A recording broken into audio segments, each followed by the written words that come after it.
Hey friends, it's me, Brittany Bly. I am here to do a fun tutorial. So we're going to do some watercolor brush strokes today, and this is really perfect for beginners, anyone that's just getting started with watercolor.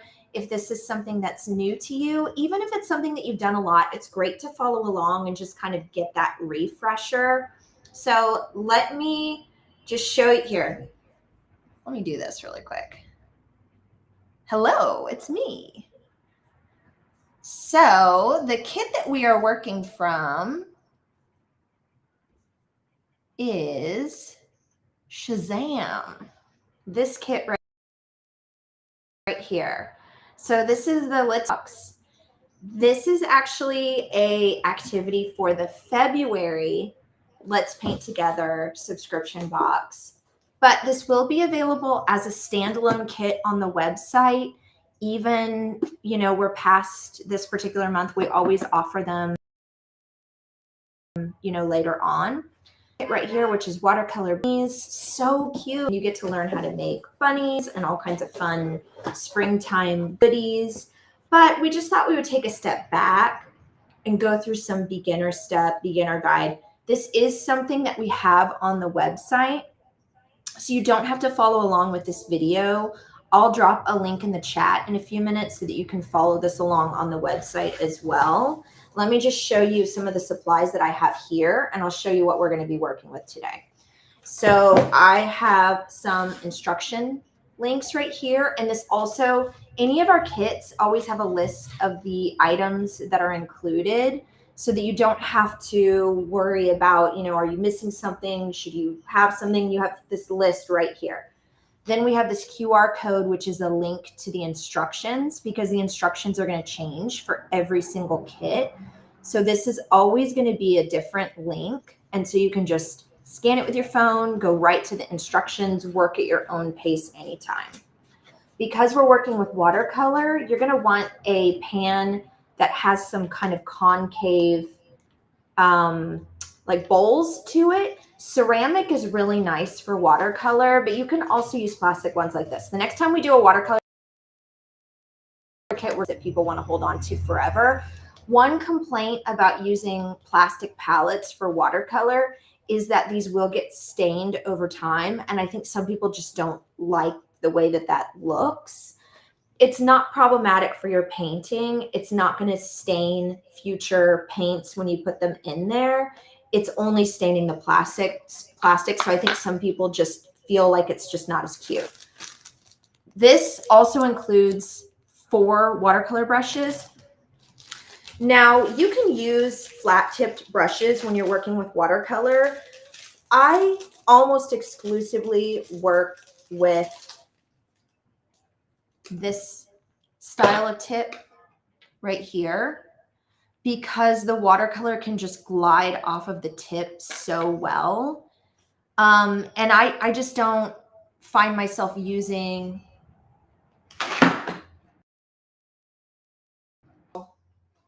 camera fiasco, y'all.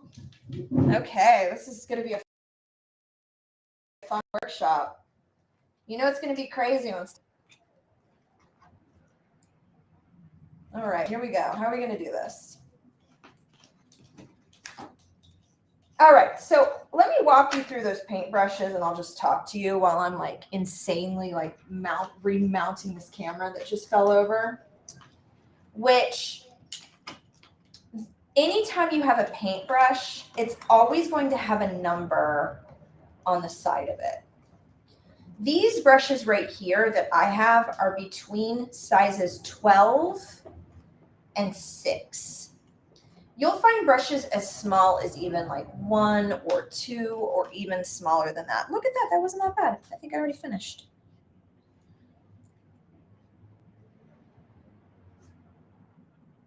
All right. It's kind of drama-free. I'll have to adjust that once we get started with the tutorial. So the numbers are right here.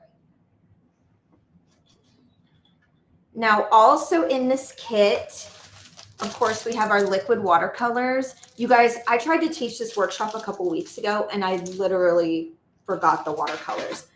Everything has been insane at the office. We just moved. We're still setting up the new space. I got sick. I was insanely sick. Things are a little bit crazy, but everything's really good now. So I'm glad we're here. I'm glad we're doing live workshops again, finally. Gel pens. I really like having, anytime I'm doing watercolor, I like having either colored pencils, fine liners, brush letter, gel pens, just anything for fine or detail or anything that's really tiny, because watercolor is definitely good for things that are abstract, things that are big and bold, you know, things like that. It's not as easy to work with them when you're thinking about very tiny, not the strength of watercolor. Additionally, we have these watercolor sheets, cards, envelopes, and postcards right here. But for this workshop, I'm exclusively going to be working on a large sheet. So I have a 8 by 10 or like 8.5 by 11 inch sheet. All right. Now let's try to adjust this a little bit more. This was the thing that fell over.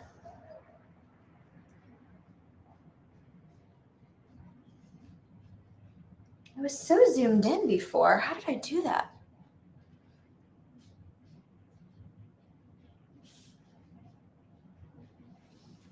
If I just like continue to bend it down a little bit. All right, and let's get rid of this.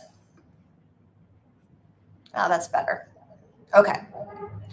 So this camera, and I do apologize for that, I tested it earlier and for some reason it's just a little bit slow, but that's okay.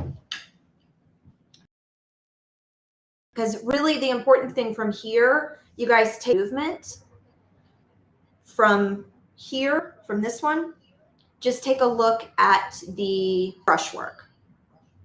And we'll do this again as a more formal tutorial, or I'll edit this later so that you guys have like a more edited version. You don't have to follow along, you know, like with this video. Also, you guys, let me just show you something really quickly. Shazam! Right over here, we have this chat. If y'all have any questions or concerns, please say hi, drop it in the chat. I would love to talk to you guys.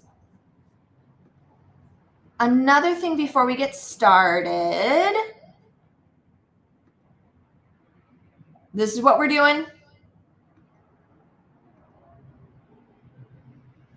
This, if you want to get the kit, y'all use this coupon. It's only good until Saturday. Anytime we do a live workshop, Pop Shop America, we always do a coupon code. So if you guys want this kit, or if you want a different kit, don't pay full price. Get the sale price. This is a website. This is me. That's it. All right, so this is really great for beginners. This is really great, you know, as a refresher. This is how we actually move watercolor across a page. There's lots of different ways we can do it that form lots of different ideas and are lend itself images or items that you're trying to draw, whether you're trying to draw like or paint like seascapes or clouds or people. This can help you achieve those goals using these different techniques. I'm using liquid watercolor right here, Pop Shop America, and it comes in these wonderful sized tubes. It does have like a little seal right here, which you should be able to just pop off. But if you have any trouble getting these off, take a pair of scissors, put the scissors underneath there, and you can just pop it right off. The first one I'm going to open is magenta, and that's because I absolutely love it. Anything pink. So I've got my magenta right here.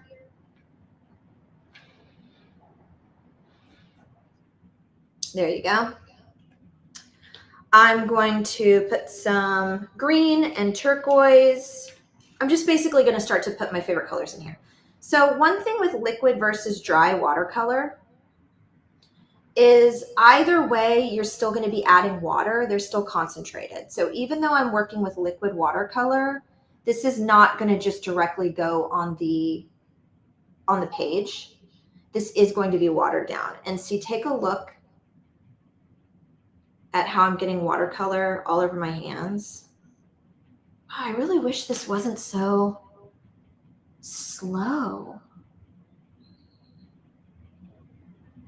I don't know if there's anything I can do about that. Let me just for fun try turning off the Wi-Fi. Oh, no. Thought I would have a signal from my cell phone, but I do not. Yeah, I think there's just going to be a lag to that. I'm so sorry.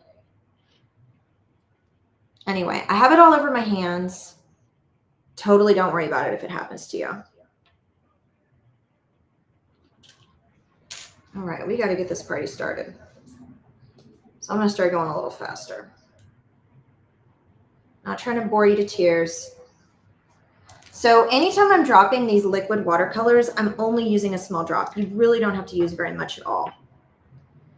Again, I'm using a lot of similar colors that are like right next to each other on the color wheel, and then also colors that are complementary, so opposite each other on the color wheel.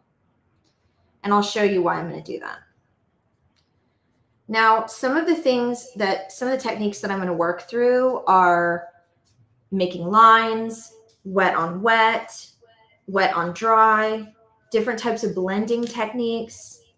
So I want you guys to learn a lot of different things that are going to help you with your watercolor painting as you continue. All right, last one. So if you guys notice when I'm making this paint palette, I'm leaving a space in between all of these colors. And that's so I have plenty of spaces to add water and to just free blend. All right. Now I'll set all these other ones to the side. All right. Now I'm just working with a small-ish brush. So I've got a 6 right here. I've got it sitting in my water right here. Now the first thing I want to do is I just want to practice like making some lines, right? So I'm going to add a little bit of water straight into my magenta or my pink. Pick up just like a little tiny bit of that pink. I'm right-handed, so I'm just working with my right hand. And all I want to do is just make some lines.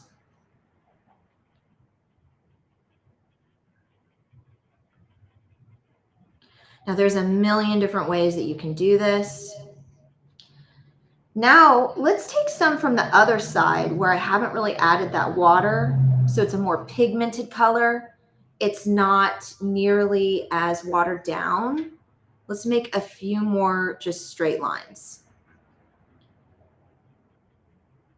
And now hopefully you can see the difference in color. Now let's do just a few more things. Super basic, right? We're going to get into things that are more advanced as we go, but we're just starting with the most simple things. Now let's use a thick brush.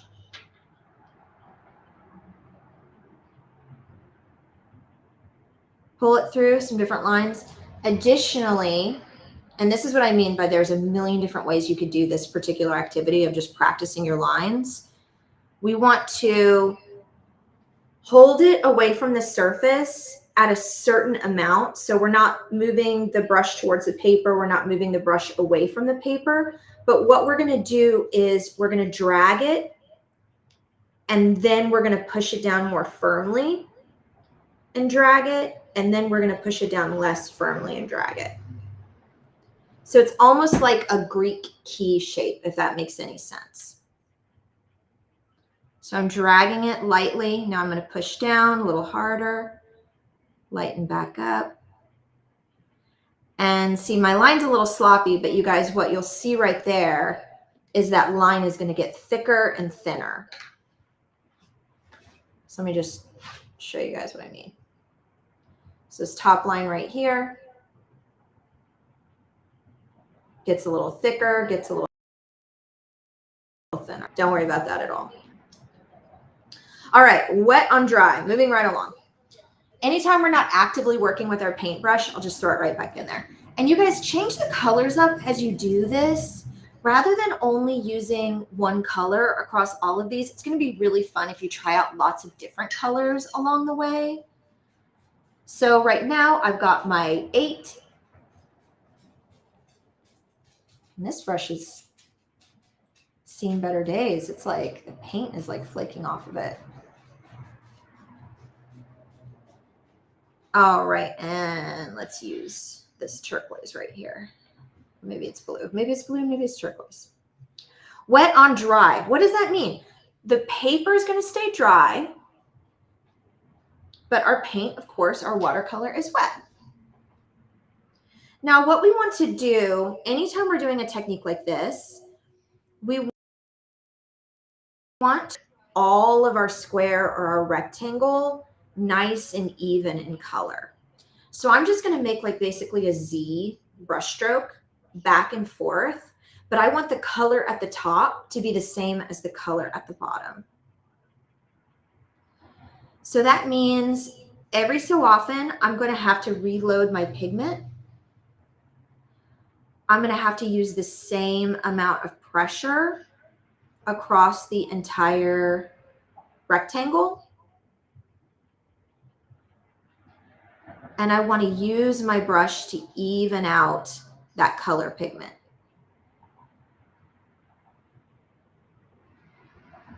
There we go, wet on dry. Now let's have a little fun.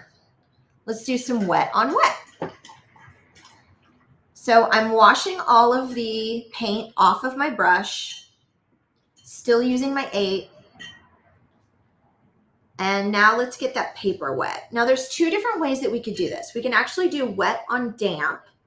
So what we can do is we can wait for that water to completely absorb into the paper, or we can actually take a paper towel and dry off that water.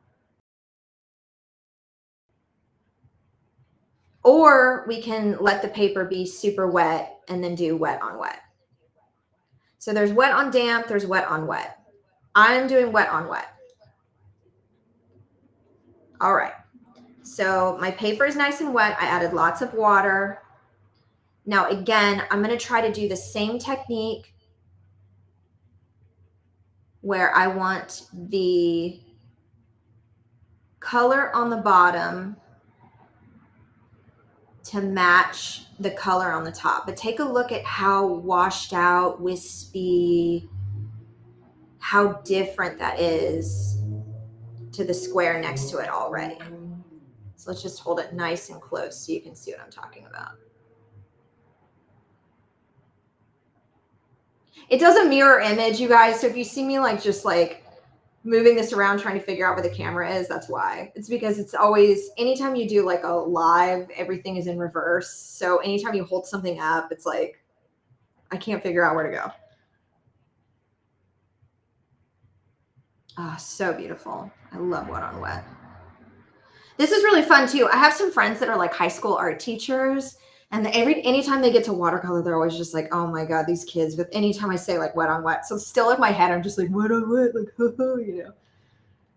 And it's not from being a student.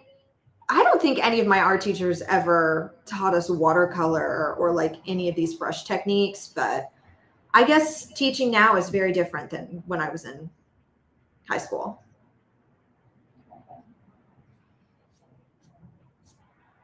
All right, dry graded wash. Okay, so now this is really fun. This is when we got to start to do some stuff that's like interesting. Okay, so now what we're gonna do is we're gonna take our watercolor and we want to start either light and then slowly make it darker, or we wanna start dark and slowly make it lighter. So I'm gonna move from dark to light. So again, change your brush, mix it up, do something a little different each time. I've got a 10. So I'm just going a little bit bigger than before. Dry graded wash. So hopefully everybody remembers what that means, but the paper is going to be dry. Our watercolor is wet. Still adding water. If you guys see, every single time I'm dipping, let me actually pull this so you guys can actually see this. Every single time I'm taking a little bit of water from here, adding it to my concentrated liquid watercolor here. Okay, dry graded wash. So again, we're moving from dark to light. So I'm going to start with this pigment right here. And once I get maybe about like halfway down or so, that's where I'm going to start loading it up with more water. And then I'm just pulling that water and a little bit of that pigment through.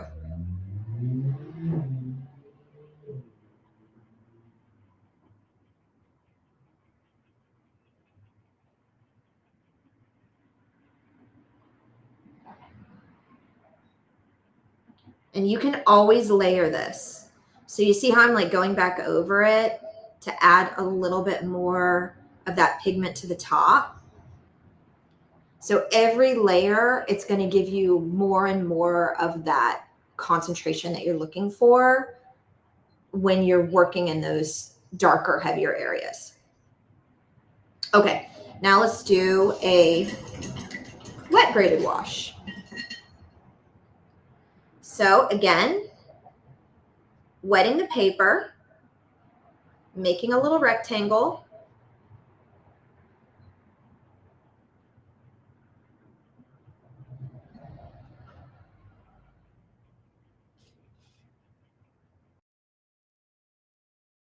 Dark to light.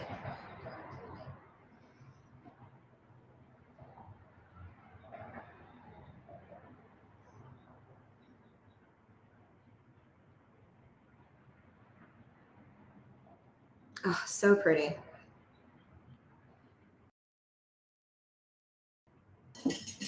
Now let's do some drops of color, and there's a ton of different ways that we can do this. This is also one of those techniques that really expands into being so many different things, can look so many different ways.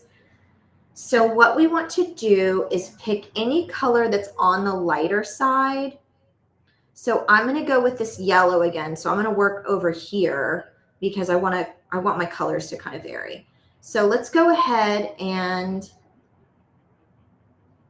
we want this to be kind of medium wet. It's not really like a wet on wet. It's not really like a wet on dry. We're somewhere in the middle. So it's almost like a kind of a damp. And we're just making a flat wash. We're making a background of any color that's light. Now, once you have your square or your rectangle filled in with a background color, now take any color that's dark. So you started with a light background. Now you're doing a dark foreground. I'm going to do this purple because yellow and purple are complementary colors. And I'm only putting the purple on the very tip of my brush here. Now I'm just going to dot and see how those dots just expand outward. They just pick up that liquid, that wetness, and expand right through that yellow. And let me show you guys that really close. So pretty, right? Now let's do the same thing in reverse. So now let's start with a darker color. Let's start with this blue.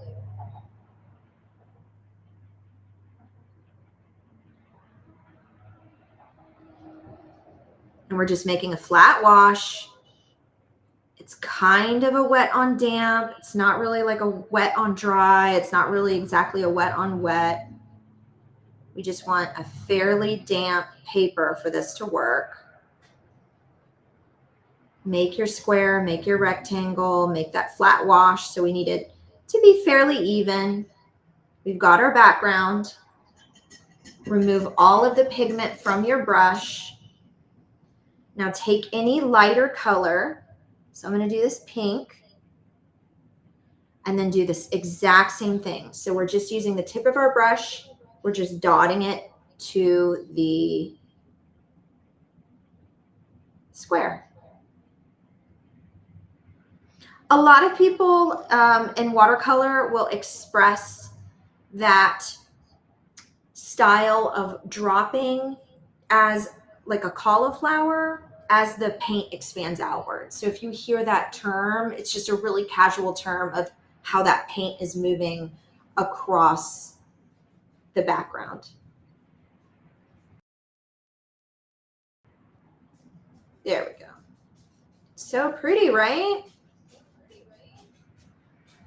Okay, now this is really fun. Now for this, I want to use a brush that's a little bit on the nicer side, something a little bit newer. So I've got my 6 right here just because my 6 is in really good condition.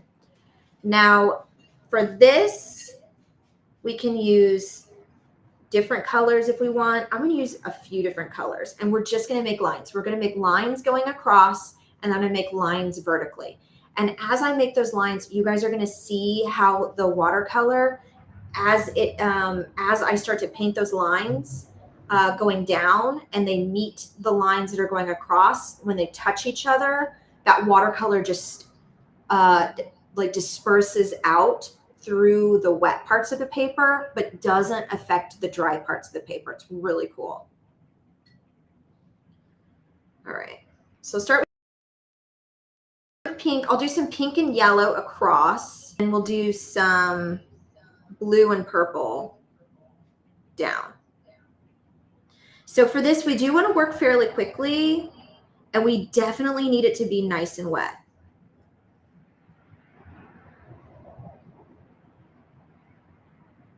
But we will only want our lines wet. We don't want the paper wet underneath, because we want to see the difference between that dry paper and the wet watercolor. So for this, we just want to work fairly quickly.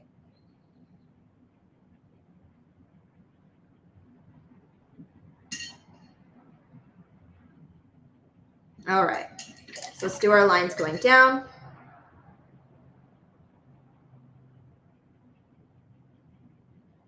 Now take a look at how that watercolor is moving through those lines.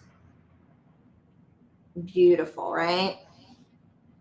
So let's do another couple of lines. Switch over to purple.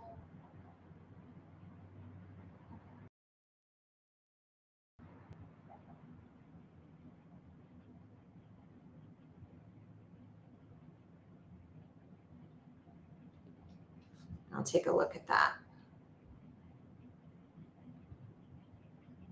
So there's a lot of control in this, and there's a lot of different ways that we can start to think about blending colors or moving colors between like wet areas of the paper and dry areas of the paper whenever we're working with watercolor. All right, this one's just really fun, but I do want you guys to think about this. This can be done in reverse too, but what we can do is we can just take any color and just hold your brush in place, give it a little tap, and you just make a little splatter.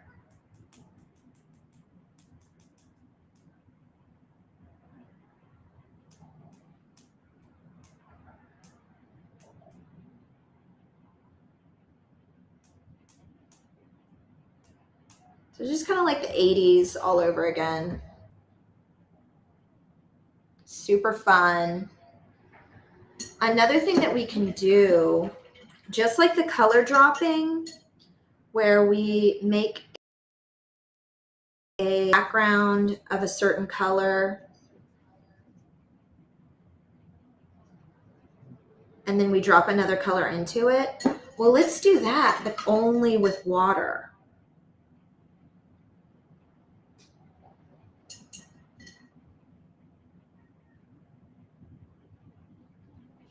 And see, look at how beautiful that is.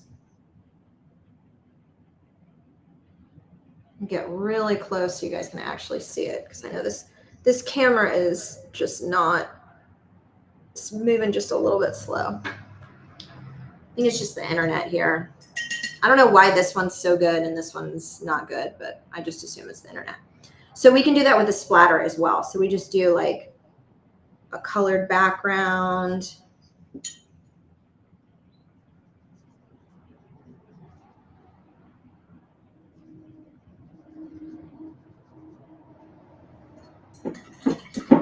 And then just splatter it with water.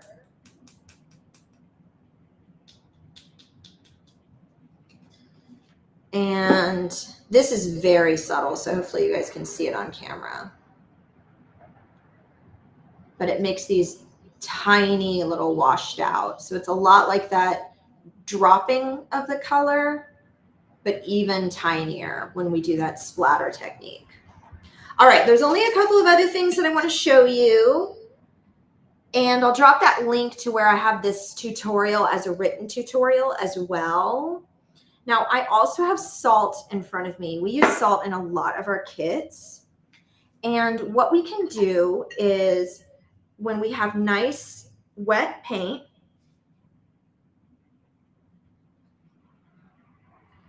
so this doesn't work after the watercolor's dry. You have to use it with a wet paint. So you can do a flat wash or a graded wash. And you can take the salt and just sprinkle it right across that paper. Let it dry completely.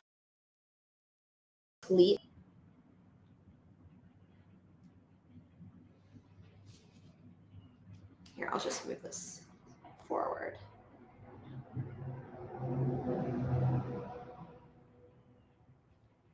Move this up here.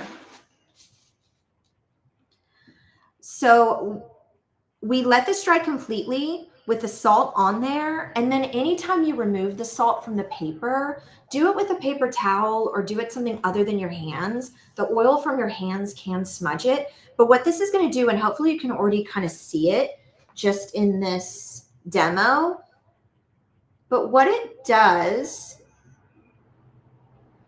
is it creates a wispy, washed out image. It's perfect for making snowscapes if you want like snow particles, or if you're doing a galaxy and you want it to feel like a starscape. This is really great if you're painting geodes. Letting it dry and then removing the salt is going to give a really beautiful kind of wispy, washed out image. Okay, there's just one last thing that I want to show you, which we only blended different colors together in a couple of different ways. We did this color dropping technique. We did our controlled blending technique. But I do want to show you just the basic blending of two different colors. So let's use some colors that are pretty different from each other. So I'm going to use this yellow.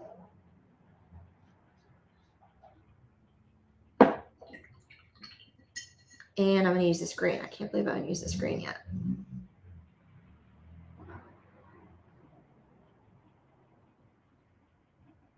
So all I'm doing is I'm taking one color starting at the top, another color starting at the bottom. I meet in the middle. Whichever is the lighter color, you might spend a little bit more time placing that on your brush, layering that onto the paper. That's very normal. Just with any of your lighter colors, they're going to need sometimes more layers than darker colors.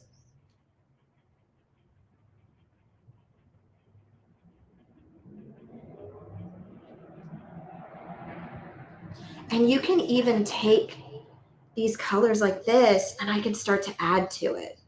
Like now I have some of this pink and I can go right on top of that yellow if I want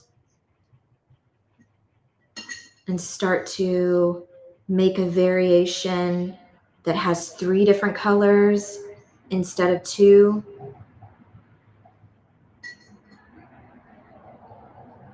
Or what I can do is on this green down at the bottom, I can add a little bit of my turquoise or a little bit of my blue right on top to start to change that color overall. Make it somewhere in between, you know, something that's more like a sea green.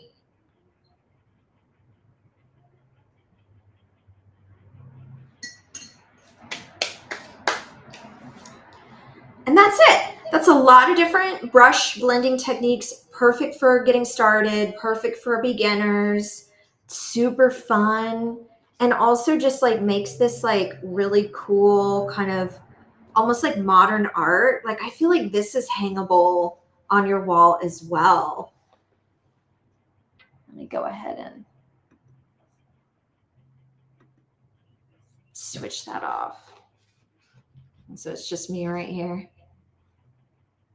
So you certainly don't have to like just use this as your demo. This is something that you could like absolutely frame and hang on the wall. Like I think this would be so cute. And it's the foundation, it's the building blocks for any of the watercolor that you do. So let me just drop in the chat where you can find this on the blog. I'll go ahead and put that coupon code on the screen, and I'm going to check to see if there's any questions in the comments, and then that's it. And then we'll get on with our Friday night.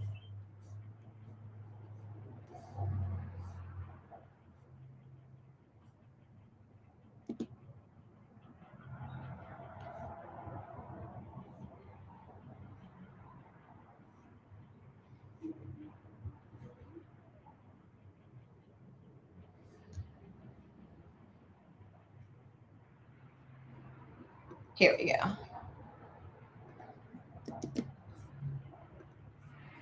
All right. Here you are, chat. All right. This is the written tutorial for everything we just covered. And it doesn't look like there's any questions. There's only a few people that were here today, but we're just getting started with lives again, just from our move.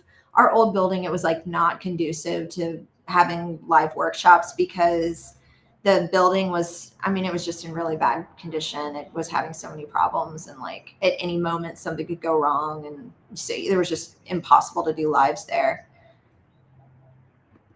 So we're in a new space. We're so happy, thank goodness. This is that coupon code. You guys, if you want to get the kit that we're working from or any of the other kits. And my name is Brittany Bly. This is Pop Shop America. And you guys have the best weekend ever. I will see you soon. We're going to start to have lives all the time. So I will see you a lot. And you guys just let me know if you have any questions. Just drop it in the chat or email us. I'm always around.